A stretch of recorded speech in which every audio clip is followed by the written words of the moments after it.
then go for it. Okay. It's all you. Say got it. Yeah. Got it. Okay. Great. So I've been doing a lot lately, or more lately, with I used to use a lot of my green screen, but with older kids and adults, it's been harder to use the green screen as much. But what I've been doing a lot now is using books and read alouds from YouTube, and pairing them with like a lot of book activities or story activities, especially with family or kids that are doing like describing and categorizing in WH questions.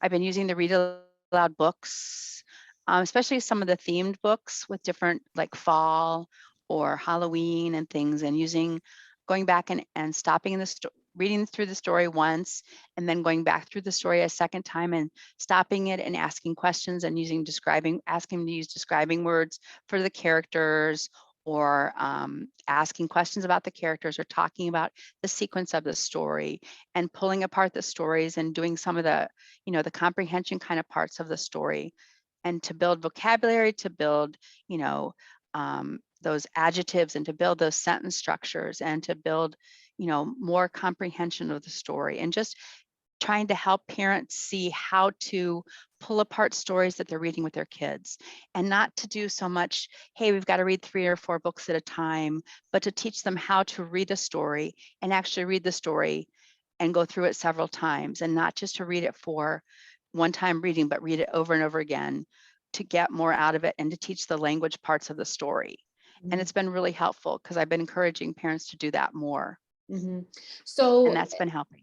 Got it. So it's not, so it seems like parents need instruction on how to sort of pull apart that one story, and what do I point out to my child, and what do I emphasize, and how do I get specific type of information that helps boost their story grammar, or their vocabulary, or their sequencing, or whatever it is they're targeting, how to really boost those skills within just one story, instead of needing to hop around to a bunch of other stories. Right. And they're able to, use that story, and then they can have their child go back and tell the story back to them. And the kids get more engaged in the story. They're not just passive learners, because so many times parents use the stories just as a type to calm the child down before bed, but yet the stories can be also such a learning experience, and can be such a turn-taking experience for the child and the parent to, hey, you tell part of the story, I'll tell part of the story. So it's such a learning experience. It can be used at any time during the day. And I think it's important for parents. I had a parent that used to read 7 books a night to the child. And I'm like, whoa, that is way too many books. Let's do 1 or 2. Have the child pick one and you pick one, and you take turns, and maybe the child reads a book to you and you read the book to the child, and do those same books for several nights in a row. Or, the child always picks the same book and you pick a new book, or vice versa. So it's important to have that continuity for those books, because that way the child starts to get the idea, especially of a younger child, starts to get that idea of that story grammar and that pattern of the story and how stories work and things. And it helps facilitate that language development, especially for kids who are not doing a lot of talking. So it's interesting that you're bringing that up. What I'm hearing also is that you're asking parents to focus a little bit more. What I've been noticing, watching parent conversations online and listening to clients talk, or parents talk, whatever it is, you have a problem with your child, you have an issue you're trying to remedy, you go online, and there's so many, options for things to do. There's too much information. There's so much we're trying to swallow or fit into the day, or, consume, or, how do I deal with this with my child? Now I have 50 tips that I have to deal with. And something that I've been talking about to clients and families is try one thing. Just simplify. do one thing, simplify, and really go in depth. And that seems like exactly what you're doing, is just pick that one book and go deep. Yeah. And even even like when I'm talking with parents, like they're practicing maybe certain sounds, or if I'm working with a child with like phonology or articulation, and they're practicing sounds, and parents want to drill and drill and drill and drill and drill all day on that sound, I'll say to the parents, practice for 5 minutes several times during the day. Don't do any more than 5 minutes, because you're wearing it out. Make it a fun game. Play hide and seek with the cards for 5 minutes. Play, throw the cards on the floor, or throw them up in the air and catch them for 5 minutes. Just do 5 minutes, because 5 minutes is enough time for a child to do it. Practice it. Make it an intense 5 minutes, and then be done. Don't keep doing it all day long, because then you wear out what you're doing, and you turn the child off. Take it at their attention span rather than your attention span.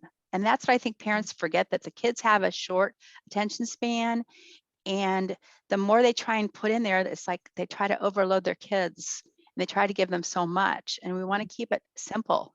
And there's a lot that happens in that time in between the 5 minutes for things to kind of congeal. And I like to think of it like it's percolating, right? Things are just sort of taking root. You've worked on that sound and articulation, or whatever the thing you're working on, the vocabulary or whatever it is, and let it sort of sink into the child's mind. You'd be surprised what the next time that you practice it, what will already have taken root and taken hold. You don't need to be so on top of it all the time. And you'd be surprised, because the kids will come back and say, I want to do this again, Mom, or let's do this. And then you can take it and do it again, because it's the kid's choice. And you'd be surprised how many times they do. They'll be pulling it out saying, let's do this again. I had fun with this. And so you're not overwhelming them, and they're taking the initiative to want to do it again. And then it becomes fun.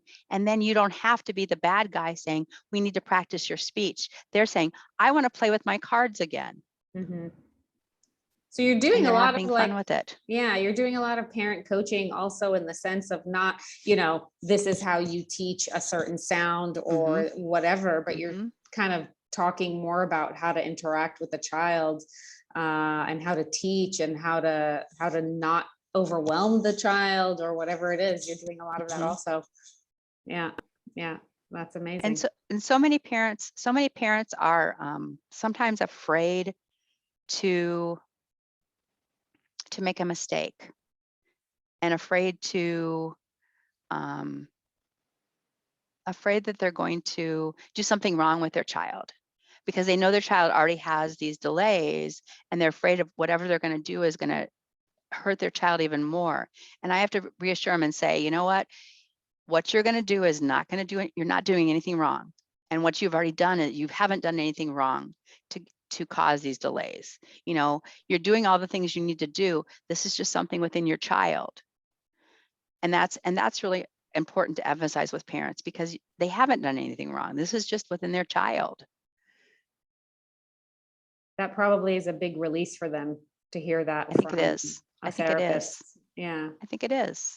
And so many times it is. It's something in their child, and they haven't done anything wrong. It's just within their child, and it's going to come. The delays are there.